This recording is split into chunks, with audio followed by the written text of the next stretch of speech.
खेल। नमस्कार, आप देख रहे हैं दिव्य हिमाचल टीवी और मैं हूं आपके साथ पल्लवी शर्मा। मैं आपके सामने फिर हाजिर हूं हिमाचल आज का मुद्दा लेकर। हिमाचल में ट्रकों ट्रालियों में लद कर आ रहे बाहरी प्रदेशों के लोग मौत से खेल रहे हैं। इसका नमूना ऊना के पंजोआ में सामने आया, जहां 2 लोगों की मौत हो गई और बाकी 40 लोग जिंदगी की जंग लड़ रहे हैं। चंद पैसे बचाने के लालच में इन लोगों के जीवन से खिलवाड़ हो रहा है और पुलिस कार्रवाई करने के बजाय तमाशबीन बनी हुई है। क्यों एक्शन नहीं ले रही पुलिस?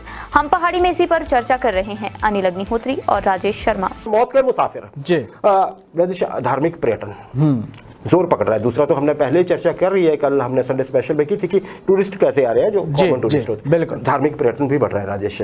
लेकिन वही चीज है, धार्मिक पर्यटन शुरू हुआ और दुर्घटनाओं का सिलसिला भी। क्या हुआ राजेश आज ऊना जिला से? बिल्कुल, देखिए ऊना में आज बहुत एक दर्दनाक हादसा हुआ अग्निहोत्री जी। और मैडी मेले से ये पंजाब के तरन तारण के जो श्रद्धालु लौट रहे थे, आम उपमंडल के पंजोआ में एक हादसा हुआ। इनका ट्रक जो है वो खाई में गिर गया, जिसमें 2 श्रद्धालुओं की मौत हो गई और 41 लोग घायल हो गए, जिनमें से 11 लोग बड़े गंभीर ये घायल हैं। और ये हादसा हुआ क्योंकि डबल डेकर ये टेम्पो इन्होंने बनाया हुआ था, मालवाहक को सवारियां ढोने के लिए इस्तेमाल जब किया जा रहा है। तो आप देखिए हिमाचल में इस तरह का अगर माहौल हो रहा है और प्रदेश के अगर छवि को इस तरह का नुकसान पहुंचाने की एक तरह से एक लगातार ये कोशिश हुई है, जब मालवाहकों में इस तरह के श्रद्धालु आ रहे हैं। हिमाचल में एक तो देखिए 2 तरह का टूरिज्म होता है, जैसे हम पहले चर्चा कर चुके हैं। एक तो होता है जैसे सुंदर है हिमाचल, बिल्कुल, यहाँ के लोग आते हैं, ठंडा है, सुंदर है, हर कुछ है। दूसरा है यहाँ पे बहुत सारे धार्मिक स्थल है, बहुत इंपॉर्टेंट है, जो श्रद्धालुओं में सही बात है, हम सबका वेलकम करते हैं। लेकिन देखिए ये जो प्रथा है,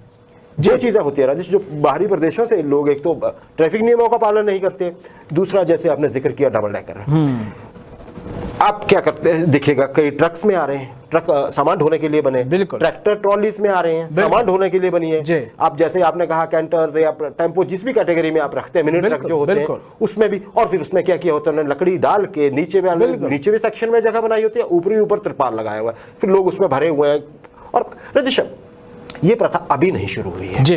आप कई जगह गिना सकते हैं, जैसे अगर आप अपने दर्शकों को बताना चाहें, वहां पे ये प्रथा सालों से हम देखते आए हैं, बहुत सालों से देखते आए हैं, हम छोटे छोटे थे। ये कभी नहीं रुकती राजेश। पता है दुर्घटना हो तो ऐसी गाड़ियों में बहुत नुकसान हो सकता है, क्यों नहीं कोई रोकता है? और ये क्या बिल्कुल सही है। देखिए चिंतपूर्णी की बात कर लें, बाबा बालकनाथ की बात कर लें, नैना देवी की बात कर लें, या कांगड़ा के बज्रेश्वरी देवी की बात कर लें, यहाँ जो श्रद्धालु आते हैं, यहाँ ये चीज बड़ी कॉमन एक तरह से गिनी जाती है। क्योंकि बॉर्डर पे अगर हम बात करें अग्निहोत्री जी, हिमाचल के बॉर्डर पे सुस्ती बहुत बड़ा कारण है इसका। जब ये श्रद्धालु इस तरह डबल डेकर में आते हैं तो तब उनकी चेकिंग क्यों नहीं होती, गाड़ियों को रोका क्यों नहीं जाता है? पुलिस की भूमिका, पुलिस करती क्या है? बड़ी बात यह है, हाईवे पेट्रोलिंग का ना होना बड़ा कारण माना जाता है। क्योंकि आप हाईवे पे जब इस तरह की गाड़ियां दनदनाती हुई, जिस तरह के ये श्रद्धालु आते हैं, आप ये देखिए कि पीछे जब ये डाले में एक बैठे होते हैं तो पांव लटका के बैठे होते हैं, कुछ लटके होते हैं, कुछ ऊपर टूल्स पे बैठे होते हैं, तो इस तरह का होता है। तो हाईवे पेट्रोलिंग पर भी ये सवाल एक तरह से उठाते हैं। सबसे पहले तो बैरियर्स पे है जी, बिल्कुल, मेन रोड से आपको छुप छुपा के नहीं आते, हाईवे पेट्रोलिंग बिल्कुल नहीं आते। उसके बाद हाईवे पेट्रोलिंग, उसके बाद पुलिस के नाकों पे आ जाते हैं। नाके होते कहां है? क्योंकि एक बार इन्होंने अंदर आ गए तो आगे इन्हें रोकने वाला कोई नहीं होता है। तो सबसे बड़ा सवाल हमारी सुरक्षा पे, व्यवस्था पे यहाँ एक तरह से खड़ा हो जाता है। जी राजेश, बिल्कुल।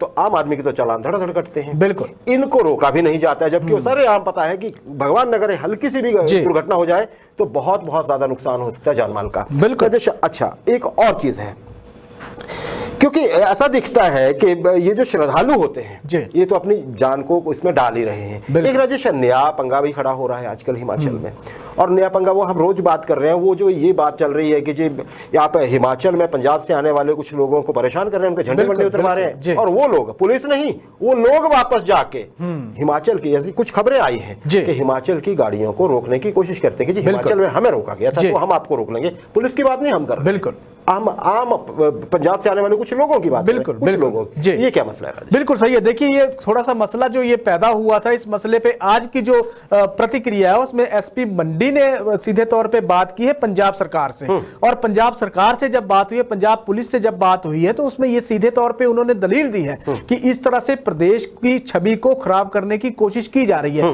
हिमाचल में कोई गाड़ी इस तरह की नहीं रोकी गई है पंजाब के श्रद्धालुओं की जो बिना कागज के दौड़। आप थोड़ा सा देखिए देखिए जो पंजाब के बाइकर्स आते हैं ना हेलमेट पहना होता है, आप देखिए ना कोई कागज ना कुछ ना लाइसेंस कुछ नहीं होगा तो पुलिस तो कार्रवाई उन पे करेगी। जब हुड़दंग सड़कों पे हमारे होगा, आप कुछ दिन पहले याद करिए अग्निहोत्री जी, या पिछले टूरिस्ट सीजन को याद करिए, किस तरह से दंदनाते हुए सड़कों पे तलवारें लहरा के लोग चले हुए थे। तो इस तरह का अब पंजाब के लोग इस तरह से अगर मेलों में इस तरह की आ रहे हैं, मैडी मेले में ये लोग आए थे और इस तरह के, अब नुकसान किसका है सबसे ज्यादा? नुकसान तो खुद इन्हीं लोगों का है। तो सरकार पुलिस जब सख्ती दिखा रही है तो इन लोगों की सुरक्षा के लिए ही सख्ती दिखा रही है। पंजाब वाला मसला एक तरह से हल होता जा रहा है क्योंकि इसमें हिमाचल की भूमिका कहीं नजर नहीं आई है कि हिमाचल ने इस तरह का दो चीजें इसमें कहने की देखने की दो चीजें हैं। एक तो पहली बात है कि जो बात उठी हुई है वो खास तरह के झंडों को लेकर उठी है, जो खासकर बाइक्स पे लगे हो रहे हैं। बिल्कुल। अब उन झंडों पे क्यों ऐतराज है सबको जानता है, और ये भी कहा जा रहा है कि जब से सरकार बनी है हमारे पड़ोस में तब से ज्यादा ट्रेंड हो रहा है। इससे पहले कम से कम झंडे नहीं होते थे। दूसरी बात राजेश, आपने कही ट्रैफिक रूल्स की, वो तो चलिए पुरानी चीज है, उस पे पुलिस, हिमाचल पुलिस चलिए चला रहे, वो बनता है जी।